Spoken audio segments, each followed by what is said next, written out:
عاشقت شدم حاله.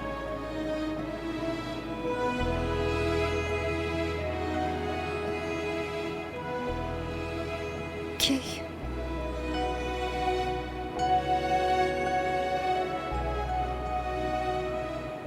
تاریخش رو یادم نمیاد. ولی من یادمه.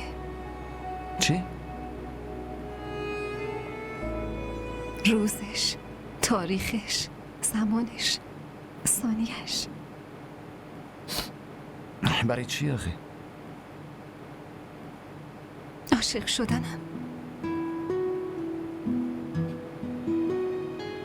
وقتی دستمو گرفتی و قهرمان من شدی، وقتی دیگه از هیچی نترسیدم، تو می اومدی کنار من وای میستادی.